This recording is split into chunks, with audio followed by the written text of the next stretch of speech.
सो अभी तक हमने बेटा 3 चैप्टर स्टडी कर लिए, ठीक है। सॉल्यूशन पढ़ा, उसके बाद हमने काइनेटिक्स भी देखी और इलेक्ट्रोकेमिस्ट्री भी देखी, अलग अलग तरीके की चीजें पढ़ी हैं। तो अब हम स्टार्ट करते हैं surface chemistry. Softening of hard water, the cleansing action of soaps, and purification of water are all surface-mediated chemical processes. In these examples, the reactions occur at the surface. The branch of chemistry that deals with the study of the phenomena that occurs on the surface or interface, that is, at the boundary separating two bulk phases, is known as surface chemistry. An interface is a surface that forms a common boundary between two different phases, such as an insoluble solid and a liquid, two immiscible liquids, or a liquid and an insoluble gas. The two bulk phases refer to the pure compounds or solutions involved in the reaction. The interface is represented by putting a hyphen or slash between the two bulk phases involved. For example, solid-liquid or solid/liquid. Surface chemistry is an important branch of chemistry as a number of phenomena like dissolution, crystallization, corrosion, heterogeneous catalysis, and electrode processes occur at an interface. Let us consider two molecules, one present in the bulk and the other on the surface of the liquid phase. The situation for the molecule on the surface of the liquid is different from the one in the bulk of the liquid. The molecule in the bulk experiences a balanced force of attraction from all directions. However, the molecule on the surface is surrounded by liquid molecules of the same phase and also by fewer molecules from the gaseous phase. As a result, the molecule lying at the surface experiences an unbalanced force or some net inward force of attraction. Similar inward forces of attraction exist at the surface of solids. If you put solid charcoal in a closed vessel containing oxygen, you observe that oxygen molecules are attracted to the solid surface of charcoal. As a result, the concentration of the gas on the surface of the solid increases. The same reaction occurs if a liquid put into a closed vessel containing gas. The gas molecules will accumulate on the surface of the liquid. This phenomenon of attracting and retaining the molecules of a substance on the surface of a solid or liquid, resulting in a higher concentration of the molecules on the surface, is known as adsorption. The substance on the surface of which adsorption takes place is called the adsorbent, while the substance thus adsorbed is called the adsorbate. In the example that we just saw, the molecules of oxygen are the adsorbate, while the solid charcoal is the adsorbent.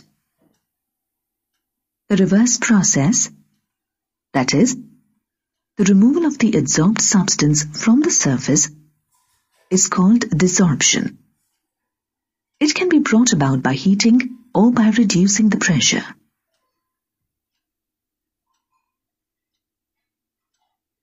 The adsorption of a gas on the surface of a metal is called occlusion. For example, hydrogen is adsorbed on the surface of nickel or palladium. It is important to note that adsorption is a surface phenomenon. Hence, greater the surface area of the adsorbent, greater is the extent of adsorption. Thus, finely divided metals and substances with porous structure are good adsorbents as they provide large surface area. charcoal, silica gel, alumina gel, and clay act as excellent adsorbents. ठीक है sir, word में से कुछ समझ में आ रहा है? तो सरफेस केमिस्ट्री कैसे समझोगे बेटा? सरफेस केमिस्ट्री सही समझ रहे हो तुम, है ना?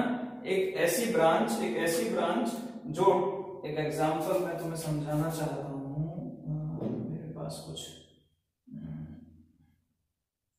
हाँ ये ले लो, चलो ये ले लो, और पानी मेरे पास नहीं है, मैं वैसे ही समझाऊंगा। देखो सरफेस केमिस्ट्री में, ये केमिस्ट्री की वो ब्रांच है सबसे पहले तो जिसके अंदर हम सरफेस फिनोमेना के बारे में बात करेंगे, जो प्रोसेस केवल सरफेस पे हो रही है, अंदर क्या रिएक्शन हो रही है नो मैटर, भूल जाओ, ठीक है? सरफेस पे क्या हो रहा है ना? जब हम क्रीम व्रीम लगा के रोड पे से गुजरते हैं और धूल चल रही है, हम मुंह से कपड़े से मुंह को ढक लेते हैं, है ना? क्यों ढक लेते हैं? मिट्टी नहीं लगे यार मुंह पे, मुंह गंदा हो जाएगा, है ना? इसीलिए तो ढकते हैं। तो उस प्रोसेस को क्या बोलते हैं? Surface phenomenon. वो क्या फिनोमेनन है? वो सरफेस फिनोमेनन है ना।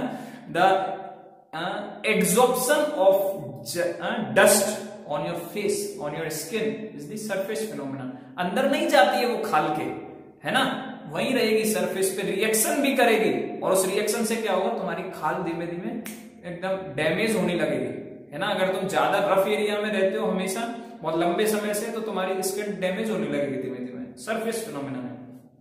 तो क्रीम व्रीम लगाते हो तो वो क्या है? बहुत कम अंदर जाती है, अंदर तो बहुत कम जाती है, ज्यादातर वो सरफेस पे रहती है, तो तुम क्या है? गोरे गोरे दिखते हो, है ना? ये सब क्या है? सरफेस फिनोमेनन है। ऐसे ही केमिस्ट्री के अंदर जिस ब्रांच में सरफेस फिनोमेनन के साथ सरफेस फिनोमेना की, सरफेस रिएक्शंस की स्टडी की जाती है, उसे सरफेस केमिस्ट्री बोलते हैं। ठीक है, कोई दिक्कत नहीं होनी चाहिए।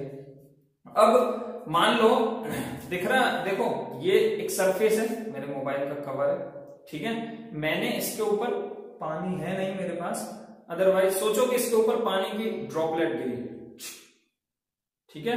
अब ये इसके अंदर तो जा नहीं रही, ठीक है? अंदर तो जाएगी नहीं, सरफेस के ऊपर गिरते ही फैल जाएगी, है ना? ऐसे समझो अपने हाथ में पॉलीथिन ले लेना, उसके ऊपर पानी की बूंद डालो, ये क्या ऐसे फैल जाएगी, तो ये क्या? सरफेस फिनोमेनन हुआ, ठीक है? ऐसे ही अब तो मैं थोड़ा विजुअलाइजेशन कराता हूं कि तुमने कहां देखे हैं सरफेस फिनोमेनन। कोरोजन देखा है? कोरोजन है ना, रस्टिंग ऑफ आयरन कोरोजन कहलाता है। क्या होता है कोरोजन? लोहे की सबसे ऊपर वाली परत जंग खा जाती है, क्योंकि हवा की जो ऑक्सीजन मॉइस्चर की जो रिएक्शन है उसकी ऊपर वाली सरफेस से ही हो रही है। अगर तुम उसको ऊपर से हटा दोगे तो अच्छा आयरन निकलता है, नीचे से निकलता है, तो इसका मतलब वो सरफेस फिनोमेनन है, केवल ऊपर वाली सरफेस पे रिएक्शन हो रही है। नेक्स्ट आओ इलेक्ट्रोड प्रोसेसेस। इलेक्ट्रोकेमिस्ट्री हमने पढ़ी, उसके अंदर याद करो इलेक्ट्रोलिसिस हो चाहे इलेक्ट्रोकेमिकल सेल हो, इलेक्ट्रोलाइटिक सेल या इलेक्ट्रोकेमिकल सेल, दोनों में जो इलेक्ट्रोड्स हैं उनके ऊपर कुछ मास डिपॉजिट होता था इलेक्ट्रोड के ऊपर, ठीक है? एक से छूट रहा है और एक पे डिपॉजिट हो रहा है, तो जिस पे डिपॉजिट हो रहा है उस पे क्या हो रहा है? सरफेस के ऊपर एक नया मास आ रहा है, वहां एक नई रिएक्शन हो रही है, इलेक्ट्रॉन एक्सेप्ट कर रहा है, रिडक्शन हो रहा है, तभी तो डिपॉजिट हो रहा है। Cu2++2 electron equal to Cu solid, बनाते थे ना रिएक्शन, क्या हो रहा है? वो सब सरफेस फिनोमेनन है। कैटालिसिस, ठीक है? इसके बाद क्रिस्टलाइजेशन, ये सब प्रोसेस कैसी हैं? तो एग्जांपल पूछता है कोई तो तुम बता सकते हो, कोरोजन सरफेस फिनोमेनन है, कैटालिसिस सरफेस फिनोमेनन है, ठीक है? इलेक्ट्रोड प्रोसेस सरफेस फिनोमेनन है।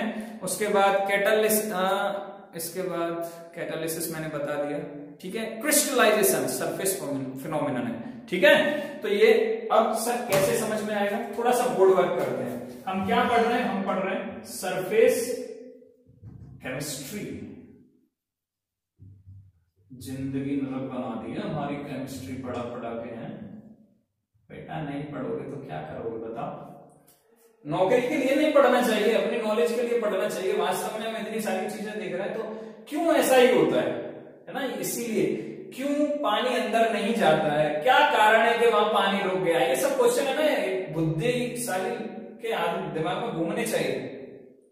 क्यों इस पे, अगर देखो ये एकदम चिकना है, इस पे पानी डालता हूं मैं, क्यों ये ऐसे यहीं से फैल जाएगा, है ना? अंदर क्यों नहीं जा रहा, ठीक है? तो कुछ इसकी स्टडी है अपनी, उसके बारे में पढ़ रहे हैं, ठीक है? तो थोड़ा प्रैक्टिकल सोचो। इलेक्ट्रोकेमिकल सेल तुम्हारे उसमें यूज होती है, प्राइमरी सेल और वो सब हमने देखा, ठीक है। तो फिर अगर नहीं पढ़ेंगे तो कैसे पता चलेगा वो सब चीजें कैसे काम कर रही है, इसलिए पढ़ रहे हैं। ठीक है, सरफेस केमिस्ट्री की डेफिनेशन तुम्हें यहाँ पे अच्छे से दिखाई दे रही होगी, समझा मैंने दी है। ठीक है, कोई दिक्कत नहीं है। देखो ये रहा बेटा सरफेस, ठीक है, ये सॉलिड सरफेस मान लो,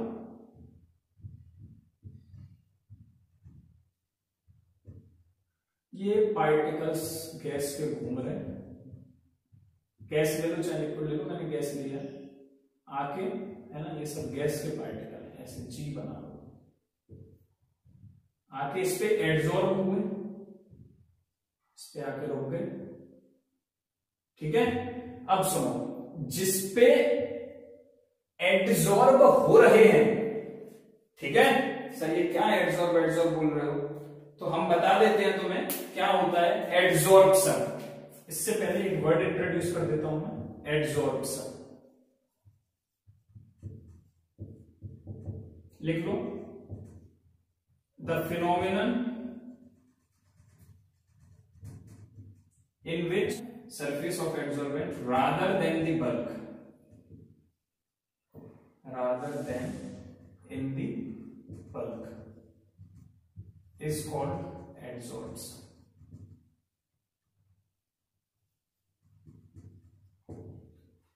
ठीक है, मैंने कोई सॉलिड सरफेस लिया या कुछ भी लिया, ठीक है, सॉलिड ले लो, लिक्विड ले लो, कुछ भी ले लो, कुछ भी हो सकता है, सॉलिड हो सकता है और लिक्विड हो सकता है, दोनों में से कुछ भी हो सकता है सरफेस। ठीक है, इसके ऊपर गैस के कुछ मॉलिक्यूल ले लो, मैं गैस के समझाने के लिए ले रहा हूं, अदरवाइज लिक्विड के भी हो सकते हैं, आके रिएक्शन ऊपर टिक गए। ठीक है, अंदर बहुत कम जाएगा, ठीक है ना, जैसे क्रीम, तुम्हारे जो क्रीम होती है वो सब तुम्हारी स्किन के अंदर बहुत कम जाती है, ज्यादातर वही सरफेस पे रहती है, इसीलिए तो सरफेस ग्लो करता है। और जैसे ही वो मेकअप होता है नहीं कि सब खत्म, तो मतलब वो सरफेस पे है, अगर वो अंदर चली जाती तो फिर ऐसा क्यों होता। ठीक है, सॉलिड लिक्विड सरफेस, तो इस प्रोसेस को, ये जो हुआ है गैस के पार्टिकल्स का आना सरफेस पे ज्यादातर कॉन्सेंट्रेशन में रहना कंपैरेटिव टू बल्क में जाने के, इसे बल्क बोलेंगे। जो अंदर है सरफेस के उसे क्या बोलेंगे, बल्क। बल्क में नहीं जा रहा है, कहां रह रहा है, सरफेस पे रह रहा है, इस सरफेस को। ठीक है, तो इस प्रोसेस को क्या बोलते हैं बेटा, एड्सॉर्प्शन बोलते हैं। ठीक है, एड्सॉर्ब, और जो अब सुनो, इस प्रोसेस को एड्सॉर्ब बोलते हैं, जो अटैच हो रहा है बाहर से आके उसे एड्सॉर्बेट बोलते हैं। डेफिनेशन सब तुम्हें स्क्रीन पे दिखाई देंगी। ठीक है, उसे क्या बोलते हैं, एड्सॉर्बेट बोलते हैं। जो भी आके बाहर से क्या हो रहा है बेटा, एड्सॉर्ब हो रहा है। जिसपे एड्सॉर्ब हो रहा है, जिसके सरफेस पे एड्सॉर्ब हो रहा है उसे एड्सॉर्बेंट बोलते हैं। क्या बोलते हैं, एड्सॉर्बेंट बोलते हैं। और ये जो सरफेस है, कौन सा वाला, ये पर्टिकुलर ये सरफेस, जो एड्सॉर्बेंट और एड्सॉर्बेट को अलग करता है the surface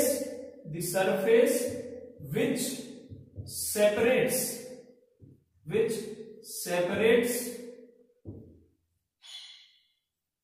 adsorbate and adsorbent is called interface। समझ में आ गया?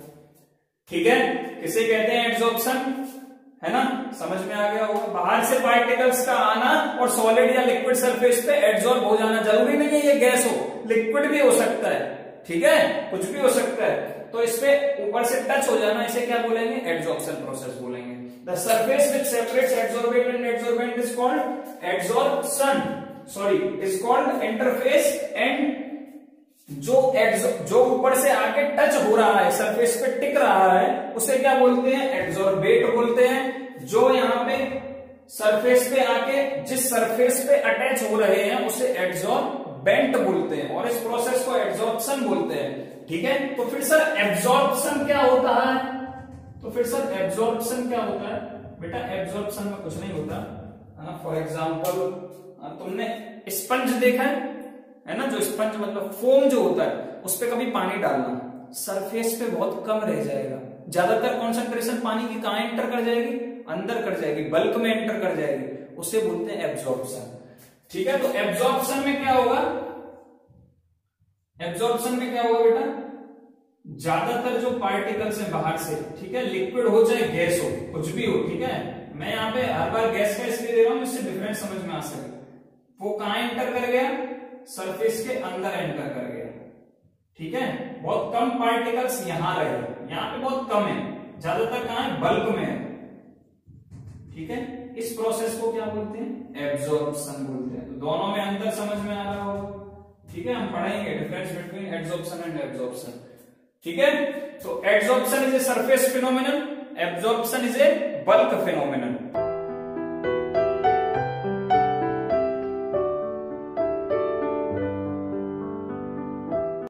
जब ये दोनों प्रोसेस एक साथ होती है ना, नेक्स्ट डेफिनेशन आती है ज़ोर्प्शन।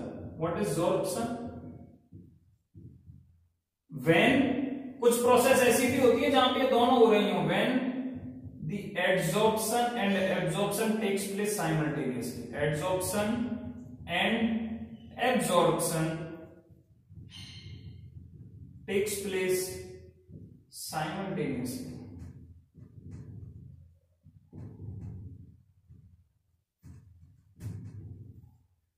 ठीक है, the process is known as sorption, the process is called sorption, ठीक है, इज कॉल्ड ज़ोर्प्शन। ऐसा कब होता है, बॉडी पे तुम सर्दियों में लोशन लगाते हो, क्या होता है, लोशन लगाते हो या लड़के लोग ऑयल वगैरह की मालिश करते हैं, है ना, सरसों के तेल की, बॉडी स्ट्रांग होती है। तो क्या होता है, वो कुछ ऑयल ऊपर भी रह जाता है, क्यों, जब तुम उसे, है ना, उसके बाद तुम हाथ वगैरह धोओगे साबुन से तो वो ऑयल ऊपर से निकलेगा, लेकिन कुछ ऑयल या घी की जो मालिश करवाते हैं, कुछ लोगों के लिए करवाते हैं घर पे, ठीक है, तो वो कुछ अंदर गया, कुछ सरफेस पे रहा। तो कौन सी प्रोसेस हुई, एडजॉर्प्शन भी हो रहा है, जो अंदर गया उससे एब्जॉर्प्शन भी हो रहा है, तो ऐसी प्रोसेस को ज़ोर्प्शन बोलते हैं, ठीक है। एंड अगर इसका रिवर्स हो रहा हो, ये जो गैस के पार्टिकल्स यहां आके अटैच हो गए, ठीक है, ये सब क्या है, अब यहां आके अटैच हो गए, एडजॉर्प्शन हो गया। मान लो ये वापस भाग जाए, यहां से भाग रहे हो वापस, इस प्रोसेस को बोलते हैं डिसॉर्प्शन। क्या बोलते हैं इसे, डिसॉर्प्शन, ठीक है। तो the reverse process of adsorption is called desorption, clear, the reverse process of adsorption is called desorption, ठीक है। अब आता है कि ये एडजॉर्प्शन होता ही क्यों है, क्यों पढ़े सर, हमें क्या जरूरत पड़ी ये सब पढ़ने की, है ना। तो फिर इसके लिए हम अब थोड़ा सा आगे बढ़ रहे हैं कि ये होता क्यों है। हर चीज के होने के पीछे कुछ राज होता है, और राज क्या है हमें भी बता दो, तस्वीर दिलों की हमें भी दिखा दो। चलो नेक्स्ट पढ़ते हैं, मैकेनिज्म, या लिखो cause of adsorption, cause of adsorption. तो तुम्हें कुछ चीजें समझ में आ गई होंगी, हमने क्या क्या पढ़ा अभी तक, एडजॉर्बेट, एडजॉर्बेंट, एडजॉर्प्शन, ज़ोर्प्शन, एब्जॉर्प्शन और डिसॉर्प्शन, ठीक है। चलो अब कॉज, एडजॉर्प्शन होता क्यों है, अब हम खाली एडजॉर्प्शन को लेके आगे बढ़ेंगे, ठीक है, धीमे धीमे और वो करते जाएंगे। देखो मानो ये मेरे पास एक लिक्विड है, दो कारण है इसके, ठीक है, दो कारण है इसके, वो मैं बता देता हूं कैसे। ये मेरे पास एक लिक्विड है बेटा,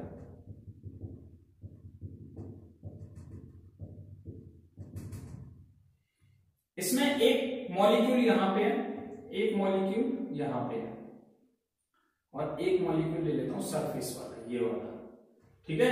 देखो इस वाले पार्टिकल के ऊपर, ठीक है, थोड़ा ठीक से देखना चाहिए, तो मैं जूम कर देता हूं मैं थोड़ा,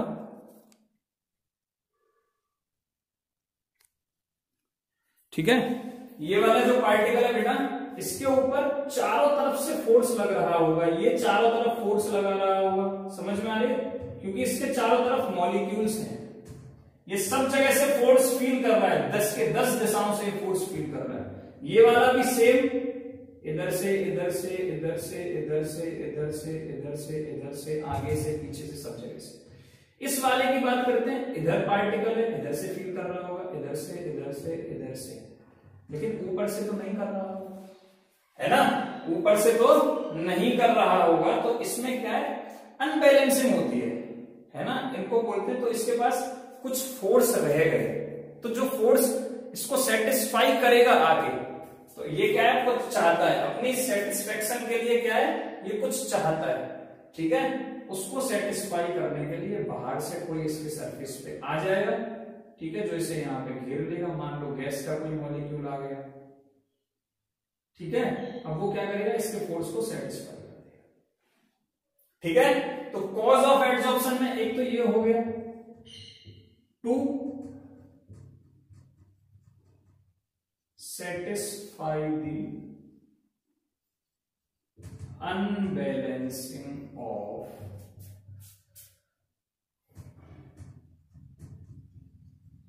residual force of the particle present on the surface।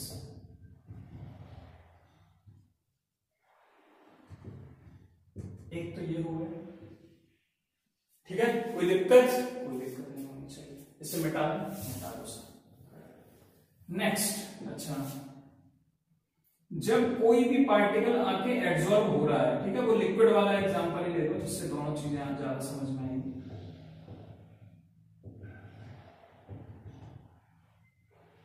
ठीक है, अच्छा, रेजिडुअल फोर्स को होता है, लेकिन इसमें तुम्हें कुछ और ऐड करना पड़ेगा। वो क्या ऐड करना पड़ेगा, देखो कि मान लो एड्सॉर्प्शन हुआ बेटा, ठीक है, इसके पास इतना सरफेस एरिया है, कितना, ऊपर वाली लेयर पे इतना सरफेस एरिया है, तो जितना एरिया है उतना ही एड्सॉर्प्शन हो पाएगा, जितना एरिया है उतना ही तो एड्सॉर्प्शन हो पाएगा।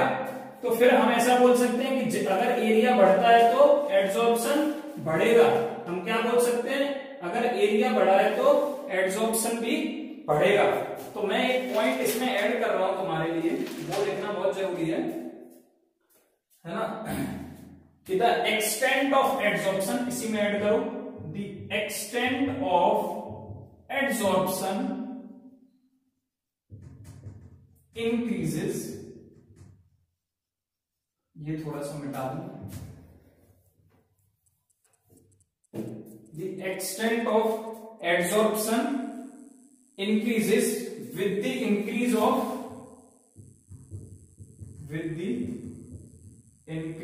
of surface area per unit mass, surface area per unit mass of the adsorbent, adsorbent at a given temperature and pressure।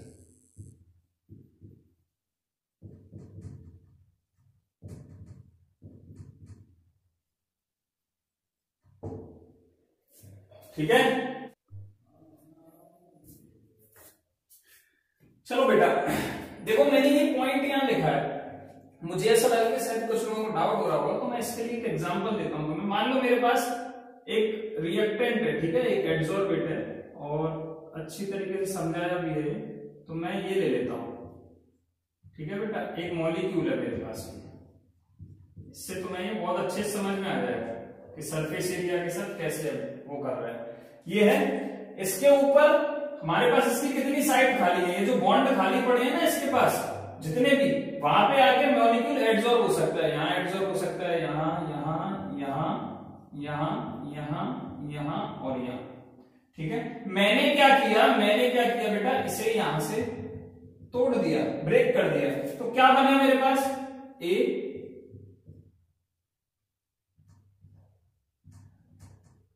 ठीक है, ये वाली खाली हो जाएगी, प्लस ऐसे ही इसकी ये वाली खाली हो गई, 3 खाली हो गई, एक इधर ऊपर, ठीक है, ऊपर वाली तो अभी तक ज्वाइंट है, ठीक है। तो देखो ये वाली साइड एक्स्ट्रा हो गई, ठीक है। तो जैसे जैसे क्या हो रहा है बेटा, सरफेस एरिया बढ़ रहा है, सरफेस एरिया बढ़ा, मैंने इन दोनों को अलग कर दिया, सरफेस एरिया इंक्रीज हुआ, ठीक है, तो नंबर ऑफ एड्सॉर्प्शन का जो एक्सटेंट है वो इंक्रीज हो जाएगा। क्या हो जाएगा? इंक्रीज हो जाएगा। या सीधा साधा समझो कि जैसे जैसे भाई मॉलिक्यूल इतने में एड्सॉर्ब हो रहा था पहले, ठीक है, अब मैं इसे प्रेस करके इसको तोड़ के सरफेस एरिया बढ़ा देता हूं, ठीक है, तो क्या होगा? मॉलिक्यूल ज्यादा एड्सॉर्ब करेगा। सिंपल है, ठीक है। अब ये समझ में आ गया तुम्हारे। नेक्स्ट जो कॉज ऑफ एड्सॉर्प्शन है वो है बेटा हीट, ठीक है, कि भाई एड्सॉर्प्शन हो गया उसके बाद क्या होता है। देखो बेटा, एड्सॉर्प्शन हुआ क्यों? उसका पहला रीजन, एड्सॉर्प्शन होने के बाद क्या होता है? स्टेबिलिटी आती है। वो देखो, एक्चुअली ये सेकंड टॉपिक पॉइंट डाल लेना तुम, ठीक है, हीट ऑफ एड्सॉर्प्शन या एंथैल्पी ऑफ एड्सॉर्प्शन। ये सब एनसीईआरटी में यहाँ पे मैकेनिज्म लिखी है, मैकेनिज्म ऑफ एड्सॉर्प्शन, ठीक है। पहले ये कारण आया, उसके बाद ये प्रोसेस होती है हीट ऑफ एड्सॉर्प्शन, या इसे एंथैल्पी ऑफ एड्सॉर्प्शन भी बोलते हैं, ठीक है। इसमें तुम्हें क्या देखना है, ठीक है, इसमें देखो एड्सॉर्प्शन हो गया, ये जो सरफेस था इस पे एक बार एड्सॉर्प्शन हो गया, ठीक है बेटा। एड्सॉर्प्शन होने के बाद क्या हुआ? एड्सॉर्प्शन होने के बाद क्या हुआ कि अब रेसिडुअल फोर्स कम हो गए, ठीक है, सेटिस्फाई हो गया। सेटिस्फाई होने का मतलब है पहले जो क्या था, जब एड्सॉर्प्शन नहीं हुआ था तो एक बार मॉलिक्यूल आया टप, एक बार मॉलिक्यूल आया टप, और जैसे ये यहाँ पे मॉलिक्यूल चिपकता है वैसे ही थोड़ी सी हीट रिलीज होती है, वैसे ही थोड़ी सी हीट रिलीज होती है। तो जो एड्सॉर्प्शन है वो एक्सोथर्मिक प्रोसेस है ना। तो डेल्टा एच कैसी होगी? हमेशा एड्सॉर्प्शन के केस में डेल्टा एच नेगेटिव होगी। एक नंबर में क्वेश्चन पूछ लेता है एमसीक्यू में, डेल्टा एच कैसी होगी? नेगेटिव होगी। अब इसी से हम डेल्टा जी और डेल्टा एस की भी बात करेंगे, ठीक है। मॉलिक्यूल आया, चिपका, ठीक है बेटा, तो डेल्टा एच क्या हुई? नेगेटिव। अब इसका एक बार चिपकने के बाद इसका क्या हुआ? जो सरफेस है, एड्सॉर्प्शन होने के बाद क्या हुआ? बैलेंस फोर्सेस क्या हो गए? बैलेंस हो गए, ठीक है। बैलेंस होने के बाद अब इस पे समझो कि पूरे सरफेस पे एड्सॉर्प्शन हो चुका है। अब जो पार्टिकल आएगा एड्सॉर्ब नहीं होगा, अब जो पार्टिकल आएगा एड्सॉर्ब नहीं होगा, एड्सॉर्प्शन डिक्रीज हो गया, ठीक है। ड्यूरिंग एड्सॉर्प्शन, जैसे जैसे एड्सॉर्प्शन होता जा रहा है वैसे वैसे क्या हो रहा है? There is decrease in the energy, there is decrease in energy of, तो डेल्टा एच क्या नेगेटिव होती चली जाएगी, है ना। एक्सोथर्मिक प्रोसेस है तो डेल्टा एच क्या होती चली जाएगी? नेगेटिव होती चली जाएगी। जितना एड्सॉर्प्शन मैक्सिमम होगा उतनी डेल्टा एच क्या होगी? नेगेटिव होगी, ठीक है, क्योंकि हर बार हीट निकल रही है, ठीक है। तो डेल्टा एच क्या होगी? नेगेटिव होगी। बस इतना सा है, तो पॉइंट लिख लो। During adsorption there is always a decrease in residual forces at the surface, ठीक है, इस तरीके से लिखोगे। ये याद आ गया, डेल्टा एच नेगेटिव होती है, ठीक है। During adsorption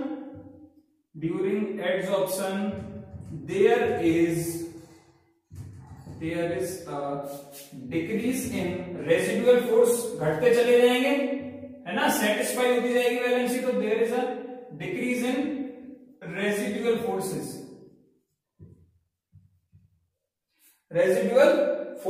at the surface, ठीक है सर, ठीक है। रेसिडुअल फोर्सेस घट रहा है, दैट इज, इसका मतलब क्या घट रहा है? There is decrease in surface energy, there is decrease in surface energy,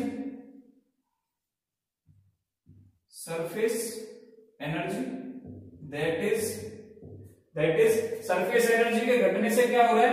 there is decrease in surface energy which appears as heat, ऐसे लिख लो, विच appears as heat। क्या बोर्ड पे दिखाई दे रहा है तुम्हें? क्लियरली फोकस है सब चीजें? हाँ, ठीक है, कोई दिक्कत नहीं, ठीक है बेटा। हीट बढ़ रही है, ठीक है, यहां तक तुम्हारे समझ में आ गया। चलो अब हम थोड़ा सा इसी वाले कॉन्सेप्ट को मैं आगे बढ़ा।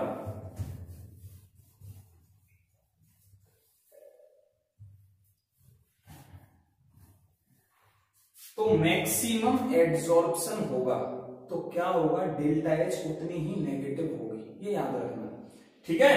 तो द अमाउंट ऑफ हीट, अगर डेफिनेशन पूछ लेता है हीट ऑफ एड्सॉर्प्शन होता क्या है वैसे, अगर डेफिनेशन पूछता है तो, ठीक है, तो डेफिनेशन लिख लो, the amount of heat heat या एंथैल्पी ऑफ एडसॉर्प्शन, कुछ भी पूछता है, the amount of heat released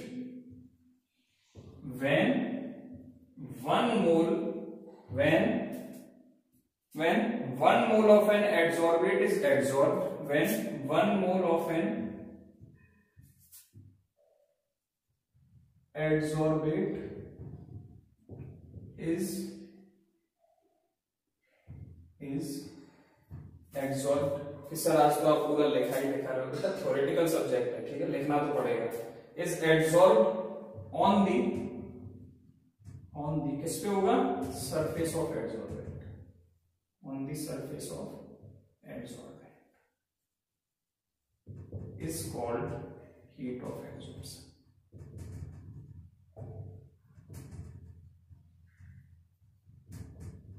मतलब 1 मोल एडसॉर्ब होता है एडसॉर्बेंट पे, तो जो हीट निकलेगी उसे क्या बोलेंगे, हीट ऑफ एडसॉर्प्शन। नाउ ये तो हमें पता चली गया मैथमेटिकली डेल्टा एच क्या होती है, नेगेटिव होती है एडसॉर्प्शन के लिए, ठीक है। चलो फिर एंट्रोपी चेंज कैसी होगी बताओ, एडसॉर्प्शन के लिए एंट्रोपी चेंज क्या होगी बेटा, क्या होती थी एंट्रोपी, क्या होती है एंट्रोपी चेंज बताओ, बताओ जल्दी, हाँ जल्दी बताओ। देखो एंट्रोपी क्या होती थी, पार्टिकल्स जितने ज्यादा फैले एंट्रोपी उतनी ज्यादा पॉजिटिव। दोबारा, पार्टिकल जितने ज्यादा फैले एंट्रोपी उतनी ज्यादा मतलब पॉजिटिव। क्यों? क्योंकि जितने ज्यादा तुम स्पेस दोगे उन्हें फैलने का, उतने ही पार्टिकल रैंडमली एक जगह से दूसरी जगह, दूसरी जगह से पहली जगह कहीं ना कहीं मूव कर पाएंगे, ठीक है। लेकिन अब तुम क्या कर रहे हो, इन पार्टिकल्स को एंट्रोपी क्या होगी, जैसे जितना ज्यादा फैलेंगे एंट्रोपी उतनी ज्यादा पॉजिटिव होती है, ठीक है। लेकिन अब तुम क्या कर रहे हो, सरफेस लिया, पार्टिकल्स को पकड़ के ला रहे हो, इधर आ, इधर आ, इधर आ, इधर आ, तो सब जगह से तुम क्या कर रहे हो, पार्टिकल को इकट्ठे कर रहे हो। तो एंट्रोपी क्या हो रही है, एंट्रोपी क्या हो रही है, नेगेटिव हो रही है। डेल्टा एच क्या हो रही है बेटा, नेगेटिव हो रही है। Delta H negative, delta S भी नेगेटिव, ठीक है। तो एडसॉर्प्शन के लिए, फॉर एडसॉर्प्शन लिख लो यहां, कभी कभी एमसीक्यू में पूछता है डेल्टा एच क्या होता है, डेल्टा एस क्या होता है और डेल्टा जी क्या होता है, वो भी देख लेते हैं। डेल्टा एच क्या हुआ नेगेटिव, डेल्टा एस क्या हुआ नेगेटिव, ठीक है। नाउ अब डेल्टा जी की बात आती है, देयरफॉर डेल्टा जी क्या होता है, delta H minus T delta S, ठीक है बेटा। डेल्टा जी क्या हो गया, नेगेटिव हो गया, माइनस टी, डेल्टा एस क्या हो गया, नेगेटिव हो गया। तो डेल्टा जी नेगेटिव बाहर आ जाएगा, तो ये क्या बन गया, positive.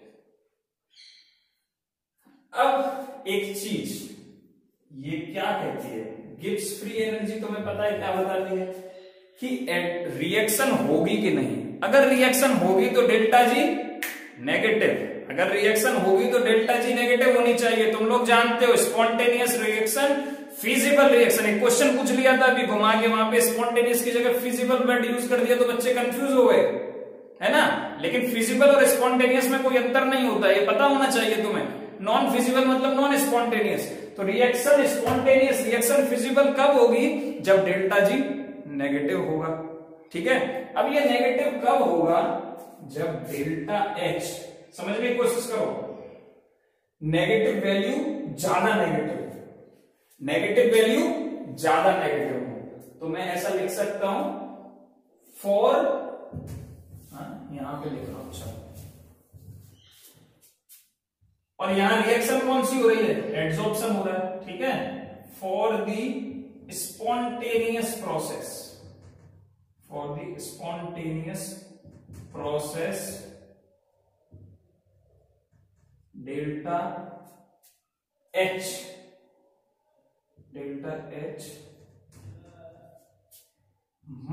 must be greater than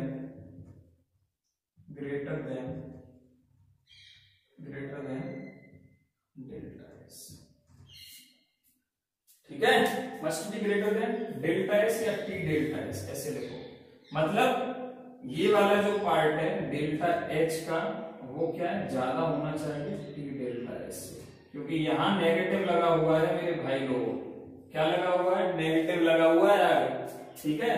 तो ये जितना ज्यादा, मान लो तुमको वैल्यू दे देता है कि भाई डेल्टा एच जो है वो बोल देगा हीट ऑफ एड्सॉर्प्शन है साहब 723 किलो जूल पर मोल। समझ जाना है, एड्सॉर्प्शन की बात हो रही है मतलब ये नेगेटिव में ही होगी, ठीक है। और बोल देता है डेल्टा एस है साहब 520 किलो जूल पर मोल एंट्रोपी, ठीक है। बताओ, तो देख के बता सकते हो कि डेल्टा एच ज्यादा है, नेगेटिव है, ठीक है। या ऐसे देखो मस्ट बी लेस, देखो बेटा मस्ट बी मोर नेगेटिव, ऐसे देखो must be more negative than T delta S. बात करो, ठीक है। ये डायलॉग बहुत जरूरी है, अगर ये हुआ तभी डेल्टा एच डेल्टा जी क्या होगी, मस्ट बी मोर नेगेटिव, ठीक है। इसमें तुम्हें कोई भी कंफ्यूजन नहीं होना चाहिए।